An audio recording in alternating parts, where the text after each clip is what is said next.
Estamos de volta com o nosso Memória Viva, hoje conversando com Graça Cavalcante, na companhia da professora Vani Fernandes. Graça, nós estávamos falando no primeiro bloco dessa figura, dos seus encontros, que foram bifurcações, com Vani, depois com Dona Dadi.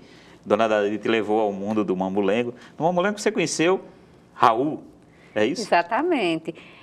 Quando eu cheguei no Museu Câmara Cascudo, seu Raul já estava lotado na equipe como motorista do Museu Câmara Cascudo. Então, fizemos várias viagens para Carnaúba dos Dantas, inclusive com a professora Vani, com o fotógrafo Fernando Pereira, aqui da universidade. Imagino que deviam ser viagens fantásticas. E lá nós fomos, Renato Maia também, ele fez os vídeos. E, posteriormente, esses vídeos, fizemos um documentário, um clipe que foram replicados para as escolas. E também pudemos participar de vários festivais pelo Brasil e fora também. Entende? Tudo isso com a intenção de proporcionar a visibilidade do trabalho da arte de Dadi. Né? E aí nós conhecemos o seu Raul, aliás, eu conheci seu Raul através desse momento inicial lá no museu, e ele fez parte também dessa trajetória. Hoje ele se tornou um grande parceiro também comigo lá no Museu de Cultura Popular, em que ele tem agora atualmente ele está com uma exposição de quase 200 peças no museu. É uma figura fantástica. Que está fazendo um sucesso danado no museu. Então, assim, seu Raul, ele também foi inserido quando eu fui indicada para participar do inventário para tornar o Teatro de Bonecos Popular do Nordeste como patrimônio cultural do Brasil. E seu Raul, mais uma vez, ele foi inserido na equipe, assim, comigo, né, para essas viagens. Aqui, como eu já tinha essa pesquisa anterior, com o Teatro de Bonecos, para confirmar a singularidade de Dadi, eu tive assim, um acesso fácil na Fundação José Augusto, com os colecionadores e tal. Então, eu tinha muita coisa, não só de Dadi, mas também de outros mestres. Só que nós não tínhamos ainda recursos para ir para campo, para confirmar ou não a existência daqueles nomes existentes na Fundação. E aí, com a inserção no inventário, né, por indicação do professor Luiz Assunção, eu fiquei na equipe junto com Ricardo Canella. Ricardo Canella. Que tinha feito uma pesquisa com o Chico Daniel. Exatamente. Já tinha terminado o mestrado. E aí eu entrei como pesquisadora e ele como coordenador da equipe. E quando nós fomos a campo, foi inserido também, além de seu Raul, Gabriel Guimarães também, para ajudar, né? E seu Raul foi, assim, imprescindível na equipe, porque facilitou o acesso até à família do mestre, a chegada, né? E isso foi muito importante, a presença do seu Raul no inventário. O que é que você destaca do inventário, desse trabalho de... Pois é, o inventário, ele é muito complexo, né? O inventário do Teatro de Bonecos Popular do Nordeste, ele teve a duração de 11 anos, foi o inventário mais longo da história do IFAM. E quando foi em março de 2015, ele foi se tornar patrimônio, né? Que foi confirmado. Diante da própria quantidade de pessoas encontradas, né? Aqui no Rio Grande do Norte nós tivemos o maior número, 45 mestres inventariados, porque nesse registro estava o estado aqui do Rio Grande do Norte, né? Com o Teatro de João Redondo, o Mamulengo em Pernambuco, o Babau na Paraíba e o Casimiro Coco no Ceará, além dos mestres lá de Brasília, né? Porque os candangos que foram do Nordeste para a construção de Brasília, né, levaram também esse saber fazer para lá. Então, eles também foram inventariados. As cidades satélites predominam os teatros. O Teatro de Bonecos de Pernambuco. De Pernambuco. O Mamulengo.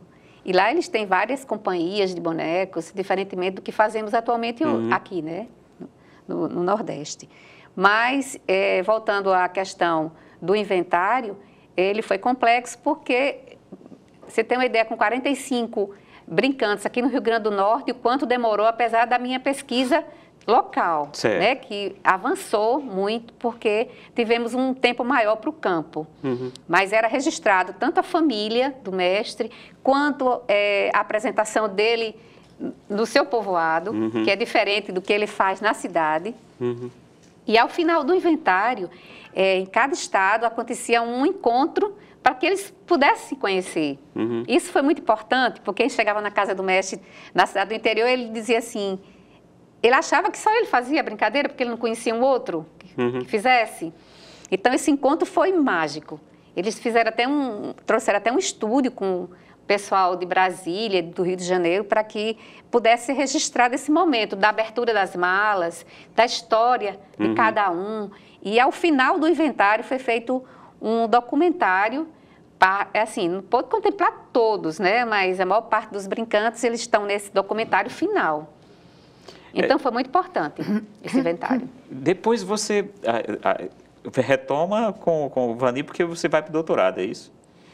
Pois é, quando eu fui indicada para o inventário, eu estava já escrevendo a dissertação do mestrado. Certo. Aí, no último dia do encontro, né, desses mestres, que teve a duração de 3 dias, então houve uma assembleia, junto com o presidente da Associação Brasileira de Teatro Bonecos, que ele queria criar uma associação aqui no Rio Grande do Norte. Certo. E nessa assembleia eu fui escolhida por unanimidade para ser presidente da associação. E mais uma vez eu me vi diante de uma coisa que eu não sabia fazer e desconhecia totalmente. E eu disse eu disse, olha, eu não posso aceitar. Primeiro porque eu estou escrevendo a dissertação, né? Outra que estávamos concluindo o inventário. Olha, me deu um pavor na hora, o mesmo pavor que eu senti quando o Vani me pediu para sair. E aí os mestres disseram, pois a gente espera, Sera, terminar tudo isso. E na frente de todo mundo, de instituições públicas, do pessoal de Brasília, do IFAM, e eu não tive como recusar. Aí aceitei, fiquei por 3 gestões na associação, e daí eu entrei em contato com outro universo, mas sempre rodeada dos mestres do Teatro João Redondo. Que maravilha. Mas aí, para retomar o fio aqui da sua trajetória, no doutorado você trata dessa temática, não? Não, justamente nesse período que eu estou na associação, a primeira coisa que me foi imposta foi assim, para resolver uma questão que nós tínhamos 2 mestres nesse universo aqui do Rio Grande do Norte, que eles tinham o título de Patrimônio Cultural do Rio Grande do Norte. Isso eu já tinha pontuado durante o inventário, mas tinha deixado lá apenas registrado, tinha guardado, né? E aí eles me disseram, olha, dona Graça, precisa resolver essa questão, porque era uma questão financeira com a Fundação José Augusto, e eu não entendia bem esse assunto. E eu disse, meu Deus, eu vou ter que encarar mais um desafio. E aí comecei a ler a lei, né, que foi uma lei criada pelo deputado mineiro, né, que é o RPV, Registro do Patrimônio Vivo do Rio Grande do Norte, para poder entender todos os trâmites, né, que envolvia essa lei e tal, para poder ver o que eu podia fazer com os mestres. Como eu tinha esse trânsito já na Fundação José Augusto, também me facilitou. E isso que ficou guardadinho do RPV foi o tema para o meu doutorado. Então, eu fiz para o doutorado uma avaliação da trajetória da lei do RPV, que estava fazendo 10 anos. Então, foi um desdobramento. Um desdobramento dessa questão inicial. E aí que envolvia os mestres. A orientação foi... Foi do professor Luiz Assunção também. Aí eu fiz o mestrado e o doutorado do professor Luiz Assunção. Grande Luiz Assunção. Mas sempre Vani, assim, me cercando, de tudo, colocando né? debaixo do braço. Por quê? Porque muitos avisos aconteceram, né? Eu sempre fiquei, no último período de professora e pesquisadora na universidade, eu fiquei lotada no Centro de Educação. No Centro de Educação. Durante um tempo...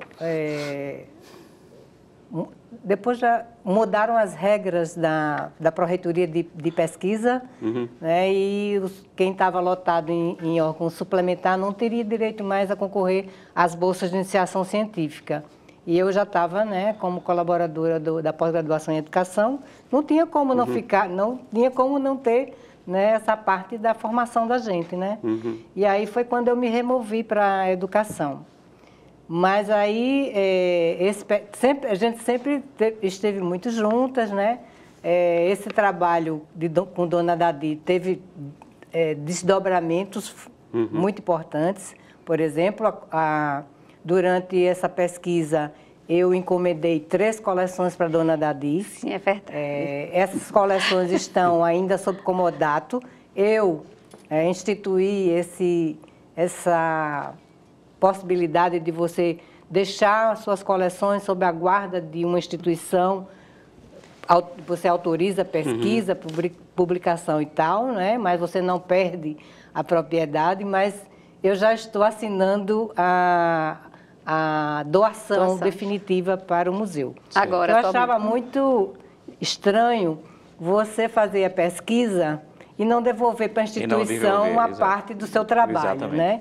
Então, eu tive esse cuidado, não só com Dona Dadi, mas ao longo do projeto que a gente percorreu em alguns municípios, trazer para o museu outras coleções, que é o caso do escultor lá do sítio de Currais Novos, Ivan, né? Ivan lá do Machixe. Machixe, que era conhecidíssimo pelos cavalos, que esculpia. Os cavalos dele são maravilhosos. Você vê o animal assim em movimento. Você pensa até que está cerâmica. Lá no museu nós temos uma coleção belíssima da boiada dele. Descobrimos... Como é o nome dele? Ivan. Ivan. A gente chama Ivan do Machixe, porque é de um povoado bem próximo a Currais Novos. Currais Novos. E essa é uma das figuras que você destacaria desse trabalho. Ele não faz parte do inventário, né? Não fez. Mas foi assim, a gente deu uma visibilidade, né, também a ele, porque descobrimos que ele era um excelente santeiro. As esculturas são maravilhosas, assim, um estilo muito próximo do que a gente conhece como barroco, né? E aí, assim, além de Dona Dadi, Ivan, e Dona Dadi, ao final do projeto, né, nessa fase ainda lá do Museu Câmara Cascudo, conversando com ela, ela disse que tinha 2 sonhos. A primeira, um sonho, eu disse, o que é, Dona Dadi? Eu tenho um caderno de poesias que eu faço. Vamos, Dona Dadi, vamos publicar vamos realizar seu primeiro sonho, que é esse livro daqui. Olha que lindo. Né? O título é Flor de Mucambo. Flor de Mucambo. Né? Porque ela disse que era uma flor que ela gostava, não é? E, inclusive, a cor da capa do livro foi ela que escolheu por conta da flor. Né? Na hora da produção do livro, a gente perguntou, e a cor do livro, como é que vai ser? Ela disse, vai ser a lilás, porque é a cor do mucambo. A flor do Graça, mucambo. mas o desafio pouco é bobagem para você. Você agora está assumindo uma gestão, que é isso? Pois é. Está fazendo exatamente esse mês 1 ano que eu já estou no Museu de Cultura Popular. Museu de Cultura Popular. Parece que eu cheguei ontem, assim, mas fiz muitas coisas. E exatamente é no universo que eu sempre trabalhei, que é cultura popular, né? Aqui na academia. E estou me sentindo em casa, sabe?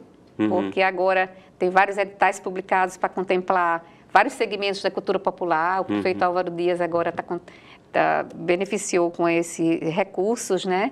Tanto para oficina como oficineiros, em que a gente pode trazer esse campo, esses segmentos da cultura popular que estavam meio esquecidos, né? Com a questão de incentivos. Sempre um processo de elitização do acesso a esses editais, né, os recursos, ou seja, muito mais os artistas e os produtores ligados à classe média têm mais acesso do que os produtores culturais ou os artistas das classes populares. Pois é, dessa vez ele está contemplando os ciganos, que é uma categoria que estava meio assim, invisível, né, dos editais, os ciganos, os LGBTs, QI+, os povos de terreiros, dentre outros, as culturas populares, os folguedos, as danças, então muita coisa. Então eu estou assim, estou me sentindo em casa. Maravilha. Muito bom mesmo.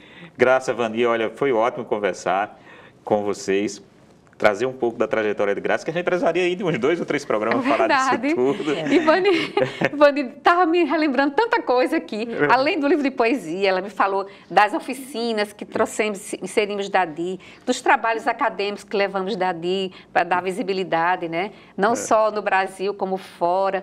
Então, assim, o próprio conhecimento da existência de Dadi com as pessoas do Teatro de Bonecos do Brasil. Então, assim, tanta coisa que ela estava me recordando, Vani, não dava para colocar tudo no release. Mas é isso, Graça.